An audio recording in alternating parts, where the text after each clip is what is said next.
Good morning, and welcome to our Veterans Day Assembly.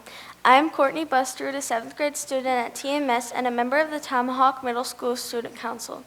Our theme this year is loyalty and service. Each year we come together to celebrate all of our armed forces, including the American Reserves and Guards. Thank you to Ms. LeVake and the high school band for playing Fanfare Americana. Hello, my name is Bailey Mail. I'm also a 7th grade student at Tomahawk Middle School. Courtney and I will be your Masters of Ceremonies today. Please welcome Mrs. Boulder, our Tomahawk Middle School principal.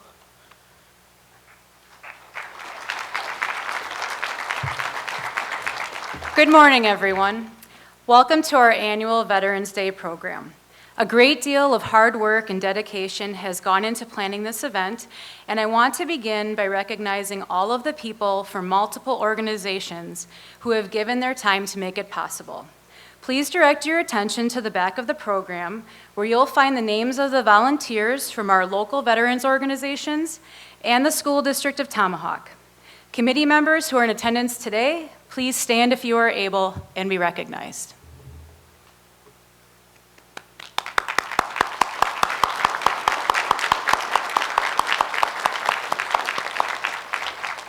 It is both an honor and a privilege to stand before you today as we gather to pay tribute to the brave men and women who have served our nation. This event also offers an opportunity to educate our students about the significance of this day. Veterans Day is a time to pause and express our deep gratitude to those who have shown unwavering loyalty to our country and dedicated themselves to a lifetime of service. Our theme for today's program is loyalty and service, two qualities that are at the core of what it means to be a veteran. The loyalty of our veterans to their country and to each other is something we should all admire and seek to emulate. Their service, whether in times of conflict or peace, has safeguarded the freedoms we cherish and ensured the future of our nation. Today we honor those who have served and continue to serve, reflecting on their extraordinary sacrifices and selflessness. Their loyalty to duty and their devotion to service are examples for us all, reminding us of the powerful impact one can make in the defense of freedom and in the service of others. On behalf of the School District of Tomahawk, we extend our heartfelt thanks to those who have answered our nation's call with both loyalty and service. We are forever grateful to the brave men and women who, through their dedication, make our way of life possible. Thank you all for attending, and we hope that you enjoy today's program.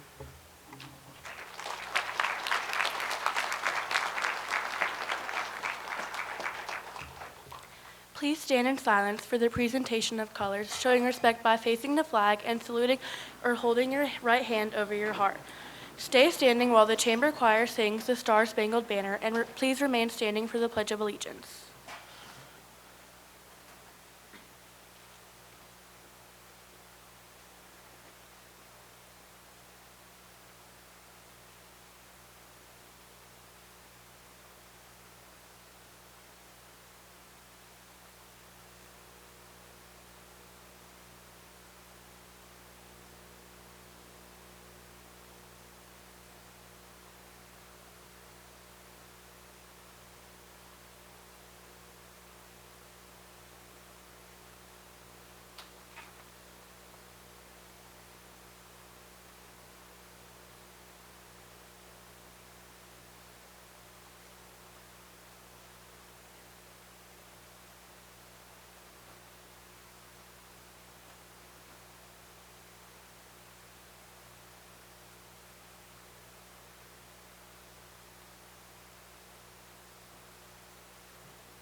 Please join me in saying the Pledge of Allegiance.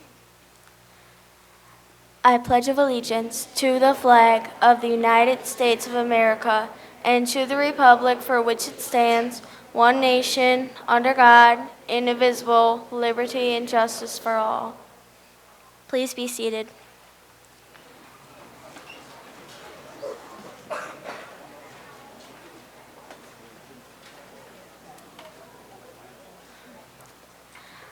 The chamber choir will now sing in Flanders Field.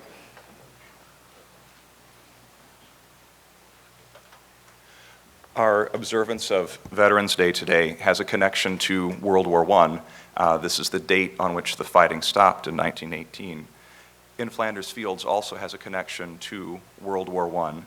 Lieutenant Colonel John McCrae, who served in the Canadian Forces, was active in World War I. He was the doctor for his unit. And in the Second Battle of Ypres, his unit suffered heavy, heavy casualties.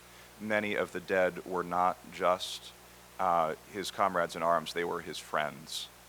And so he wrote the lyrics that now becomes In Flanders Fields in remembrance of them.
We would like to now welcome retired Lieutenant Colonel Tiger Myers, United States Air Force.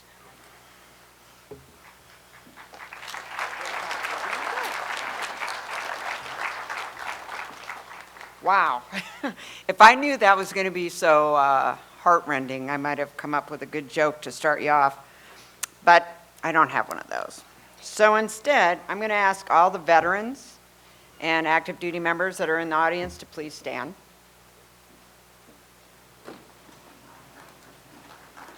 Wow, right?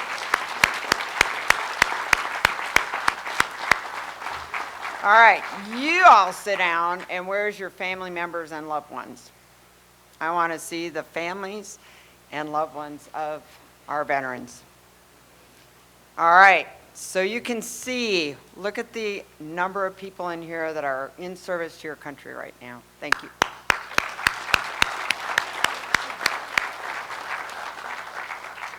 Wow, Okay, so we got to witness the dedication of the honor wall just a few minutes ago, and it was very wonderful and very humbling to see how many Tomahawk residents, people who have gone to your school, have served in the military and are serving.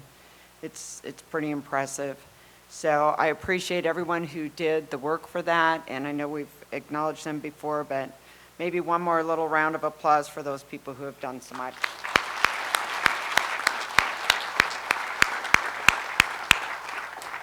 It's impressive. Okay, well, I am excited to be here, and I thank Mrs. Boulder and my VFW commander, Bob Soward, for the opportunity to speak to you about something that is very near and dear to my heart, and that is service. Today is a big day. It's the official 70th anniversary of Veterans Day. This year's theme, A Legacy of Loyalty and Service, aims to bring together the shared experience of service members. Since all good speeches come with an excellent quote, here's one from President John F. Kennedy in 1961. I do not believe that any nation in the history of the world has buried its soldiers farther from its native soil than we Americans, or buried them closer to the towns in which they grew up. And from what I saw on that board this morning, that definitely applies to Tomahawk, where we've had veterans who have lost their lives in service to their country. I might not be one of the great dignitaries who've spoken at National Veterans Day events, but I do think I'm qualified to speak to you today. My history of loyalty and service includes 26 years in the military, 22 years as a real estate agent and broker, a daughter, a sister, a mother, a friend, a Christian, part of many communities, volunteer in those same communities, mission work overseas, and most importantly, 67 years as a member of the human race. You don't know me, I got that, but I'm going to ask for the next few minutes if you just open your minds and if we can just see how service applies to everyone in this room. So let's define it first. Service comes in a couple of forms. One is as an intangible activity or benefit or an item offered for economic value, something that you and I might pay for. The other is as an act of helpful activity, something someone does for us or we do for someone else. Some examples might be a business, like a barber, a doctor, a mechanic, or a restaurant.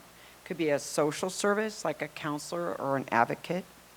Maybe a public service, like plowing your street or providing electricity, or even the ever-present customer service, that person we never meet that tries to help us solve a problem. You might think of your pastor, a minister, or a priest, or a first responder, like an EMS, firefighter, or police, someone who serves you in a hospital or a medical setting. How about all your volunteer coaches? There's a lot of those out there. And even your teachers, and I would say most definitely your teachers. But today's Veterans Day, so let's talk about military service.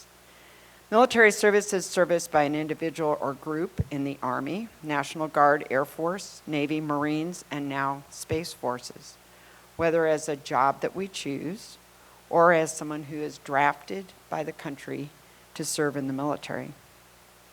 I'll tell you, my entry into the military was pretty much divine intervention, or it could have been because I was 19 and I was kind of bored. Either one works. I would ride my bike back and forth to my job as a fitness teacher. On my travels, I saw this newer looking building that was standing off kind of by itself, and I was always curious what it was. So one day I just kind of went by there. And when I did, I realized it was the military services. They're all together, and that is where they would meet in their recruiting and try and get people to come in the service. So I stopped by, did this quick evaluation. So nothing against any of the services in this room, okay? Marines, not ready for women. It was 1977, they were not ready. Army, and I thought, nope, I'll camp on my own, thank you very much. No Coast Guard there. Hey, those poor coasties. If you look on your board out there, there's only 5 coasties. We ought to be working on that. And that left the Navy or the Air Force. Too bad, the Navy guy was gone and the Air Force guy was in.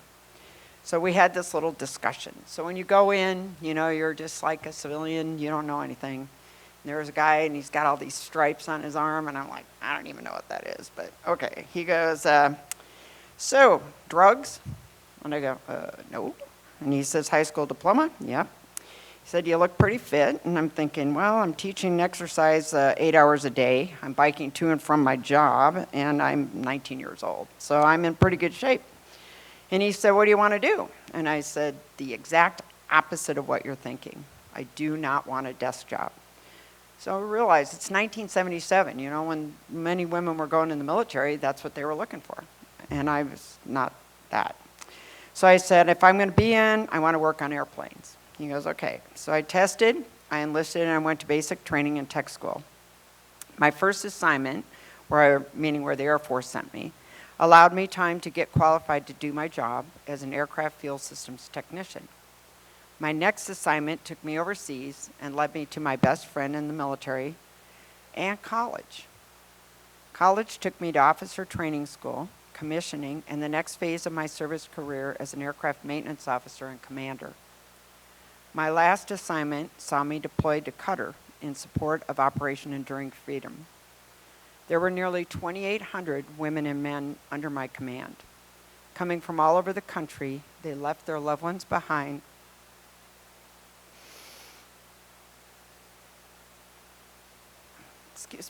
and answered the call to serve. My time with them left me buoyed by faith in humanity and solidified my respect for all veterans. I can honestly tell you, even today, that every time I've enjoyed the privilege of saluting our nation's flag and hearing the national anthem, my heart is full. I found my home and purpose serving in the Air Force, and I'm honored to continue to serve my veteran community, however and whenever possible. So a little few facts here. You got to have some facts, right? Did you know the nation's oldest military service is the National Guard, which is nearly 400 years old?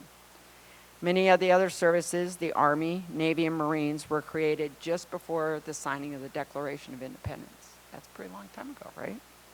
The Coast Guard came right after that, and then the Air Force just after World War II, and our newest branch, the Space Force, only 5 years ago. So we're not a very stagnant military, right? We're still looking for things that make sense in our world. If you feel like the U.S. has always been at war, you're also right. Until our 2021 withdrawal from Afghanistan, the United States has been involved in no less than 16 wars, conflicts, or operations within our borders and overseas. In that time, nearly 45 million men and women have or are serving. That's 7 times the population of the state of Wisconsin. Of those who have served, 1.2 million have lost their lives, and over 1.4 million were wounded. As of the end of 2023, there are 15 million living war veterans and another 5 million peacetime vets, or 20 million living veterans total. That's 17% of the U.S. population today. And I'm one of those, which is why serving is near and dear to my heart. So why is service important at all? Military service shows us what we're capable of and helps us grow both individually and in our chosen job. The military instills strong values such as integrity, loyalty, and personal responsibility traits that can serve us well in life. I can honestly say that every day I served was an adventure. No 2 days were ever the same. In my 26 years, I had 16 assignments that took me all over the U.S. and 3 times overseas. The first was to the Republic of the Philippines, where I earned my bachelor's degree. The second to Germany, where I ran with deer and wild boar. I'll tell you that story if you want. And finally to Qatar, where I saw firsthand what it was like to live in a Muslim country. Being in service exposed me to many cultures, ultimately leading me to adopt my daughter from China. While in China, I ran into what I would call a pretty big problem. Turns out I needed a single piece of paper that would allow me to leave the country with my girl. My mom, who was living with me at the time in Montgomery Air Force Base, Alabama, went to the base social worker for help. That social worker, who didn't know my mom and didn't know me, took her diploma off the wall and copied it, got in her car and drove to my house, and looked through my house and made sure I was ready for a baby. And then she went back and typed up the report that I needed. She faxed it overnight to me in China, and we were able to leave and come back to the States. that base hospital, so this is another military organization, doesn't know my daughter, made a fake record for her so that when she got there, we could get her examined right away.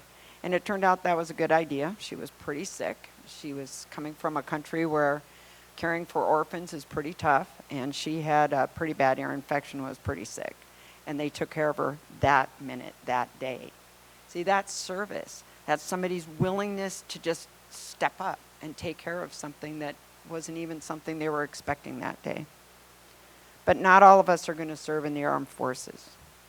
Results of a 2022 poll of ages 16 to 24 show that less than 10% were considering going in service and 90% were not. I think you can imagine the reasons for not serving vary quite a bit, right?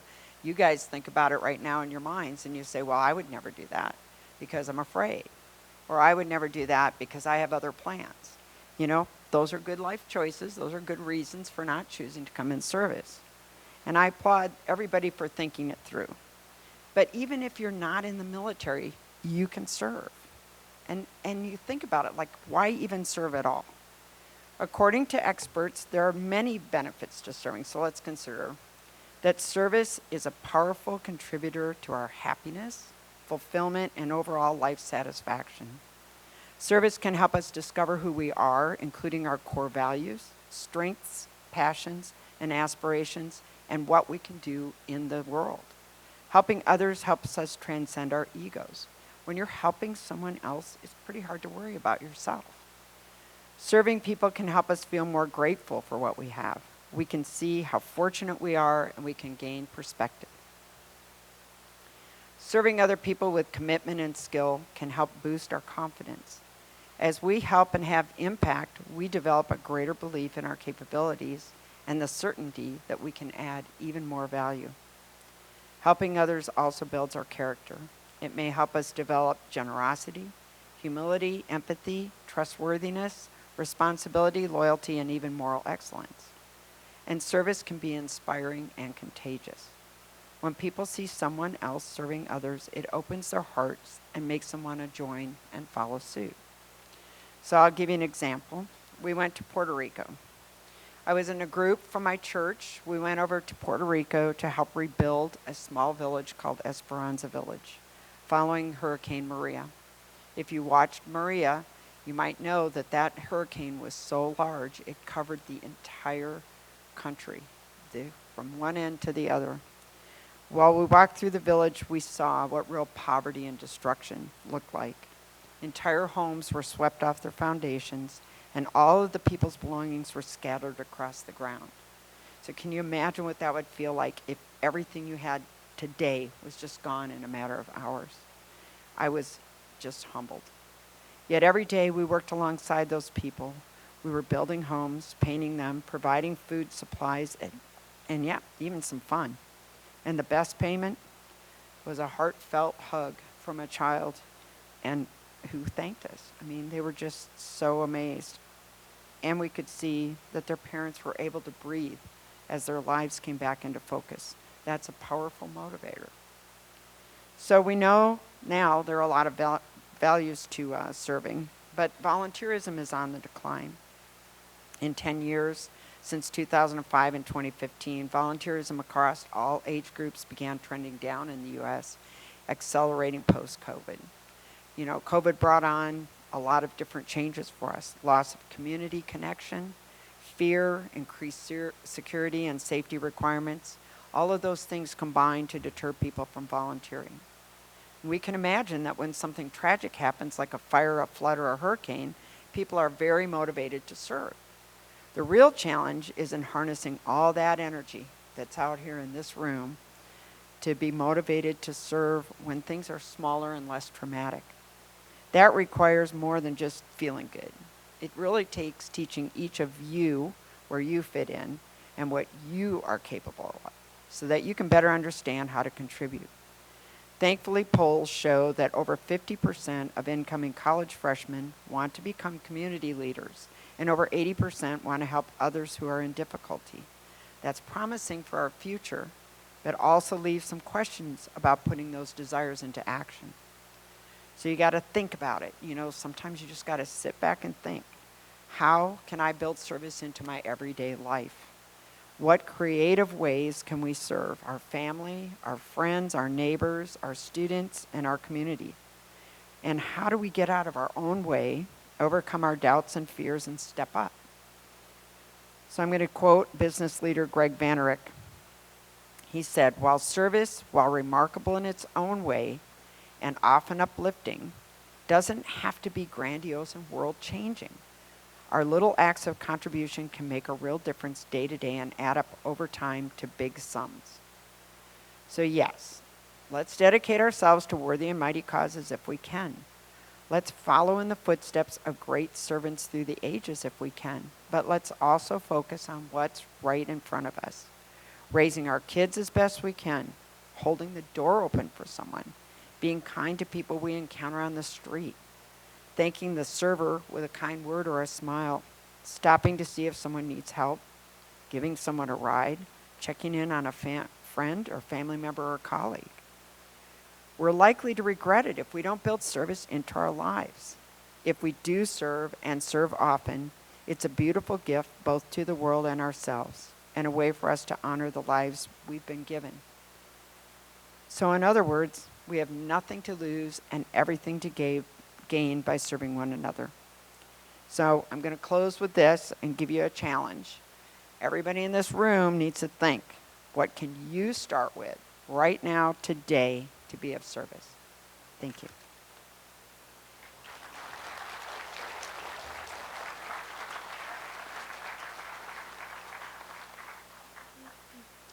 Thank you, Ms. Myers. Jackie Wendorf, TMS 7th grade student, will now read the story of taps.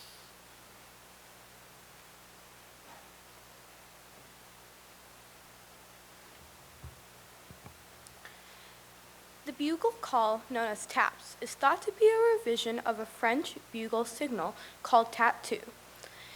In July 1862, Union General Daniel Adams Butterfield recalled the tattoo music and hummed a version to his aide, who wrote it down in music form.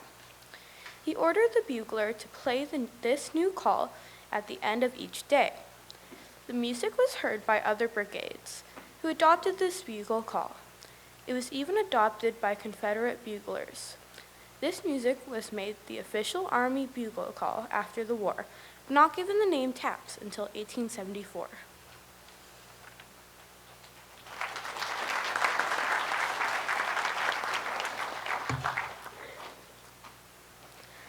In our Armistice Day tradition of respect and memory for those who have given their lives for our country, I ask you to stand, turn around, and face the east for a minute of silence. Out of respect to the fallen soldiers, there will be a 3-volley firing squad salute followed by taps. Please remain standing and hold your salute until taps is done.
We would like to thank all the sixth grade students for writing essays this year.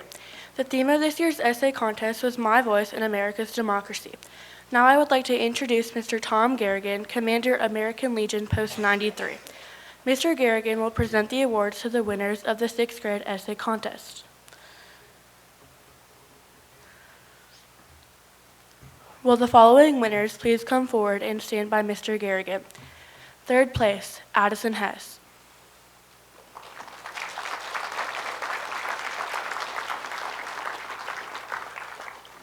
Second place, Elsie Oates.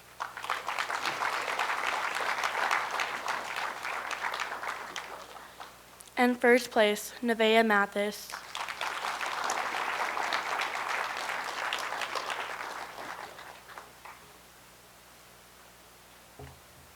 I just want to say simply that I would like to give some recognition. We generally kind of forget to do this, but on behalf of the veterans, to all of the students in this room, those that are performing and those who have written patriotic essays and who have shown support to veterans, I can't tell you how I look forward to this particular program. You guys do a great job, and your teachers and the staff here really support a very successful event. We appreciate it. We just want to let you know that.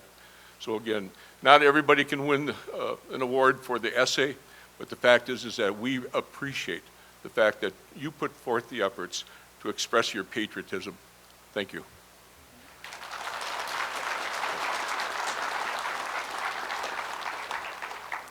Nevaeh Mathis will now read her winning essay.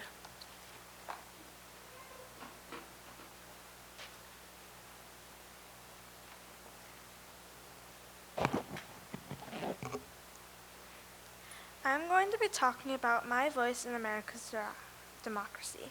My ideas are also important, and kids don't know much about this stuff. I still think that us kids should have our rights to speak up. At my age, I don't think I will ever be president, but this is what I do think. Even though I'm not old enough to vote, I think voting is important to the government. After all, women only got the right to vote about 100 years ago. That's not a long time. Even in the Civil War, black people only got to vote about 70 years ago. I do not think that's fair. I know us kids don't know much about this, but back then it was not fair. Even now there are still things going on. At my age, this is a big difference from saying no to my parents. In America, we do many